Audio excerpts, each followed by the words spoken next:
and then I had coffee at 8, and then I realized when I got to my Nespresso that I ran out of pods. So then I freaked out. So then I got ready. That took me around 45 minutes.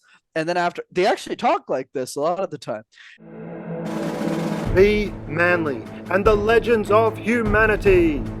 Welcome to the Fellowship of Honourable Men and Women Role Models for Boys and Men, because you have the power to be a man in all its glory.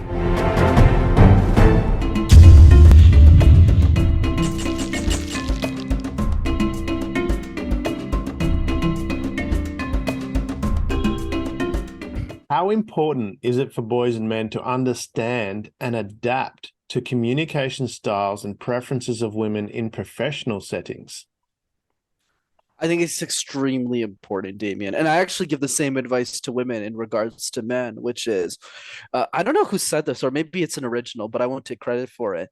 We need to spend 10 times more time studying the mindset, the practices, the behaviors of the opposite gender versus our own. Because we already understand ourselves, whether we're men or women. In this case, it's men. So as men, we already understand each other. We're very direct when we speak, we say what we mean.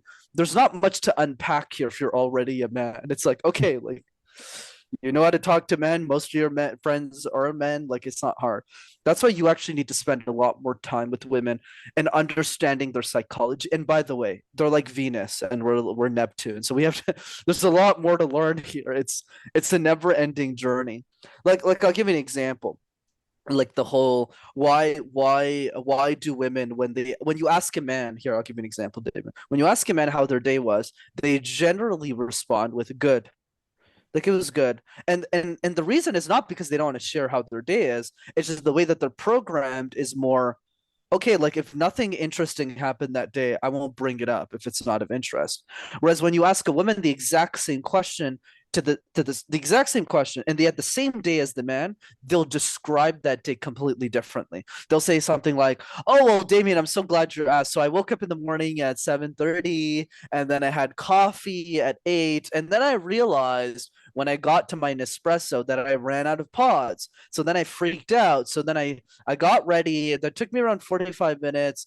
And then after, they actually talk like this a lot of the time. And this is what Tony Robbins refers to as the meta report, right? So the meta report is a woman feels the need to describe every little detail of a story of a day they went through. And there's actually a biological reason behind this. It's just when we were like cavemen and stuff, women who have, I mean, even up until maybe 100 years ago, they've always played the role of the caretaker, right?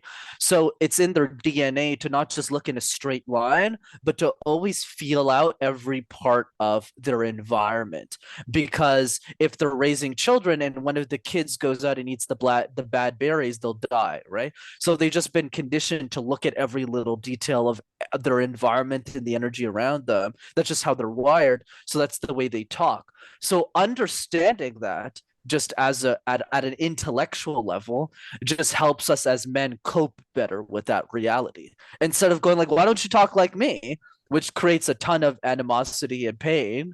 You can then adapt and say, okay, right, we can change the way that we convey ideas with women and know that intellectually so that we can navigate that situation better instead of getting frustrated all the time whenever they talk about it. So this leads to make this more practical, this leads to you stop asking those types of questions. Instead of saying, "How was your day?" to a woman, you instead swap it out with, "Honey, what was the most exciting part of your day and why?" So that way they won't meta report the whole thing. They'll go, "Oh, well, the most exciting part of it is X." And then you cut that conversation by 75%. And it's more interesting to you. So that's just an example. But the bottom line is whenever you're speaking with women, and I still to this day, I think that's why I've had so much success, not from a romantic perspective, I'll admit, but definitely from a business perspective, why I think women love to work with me. It's because I always come from a place of curiosity, not attack, not frustration, not why aren't you like me versus let me understand better where you're coming from. And what I love about women, especially, this is one of the pluses, is when I come from that place, they're always very open about how they're feeling. I've actually asked them, just as a side note, that I think will be funny for your audience. I literally ask my women, how do I sell more women like you? Why is it that you guys feel imposter syndrome? And they answer these questions like, oh my God, it's so cool that a guy's asking me this question. And they like give me a whole library of all the answers. Whereas when I ask the same question to guys, I get squat, I get nothing. They're not willing to admit that the reason they're not referring me to other people is because they're scared to admit to their peer groups that they hired a coach to help them. They're just not willing to tell me that. So yeah, I like the honesty. So anyways, bottom line, spend more time understanding women and always come from a place of curiosity is the big idea here.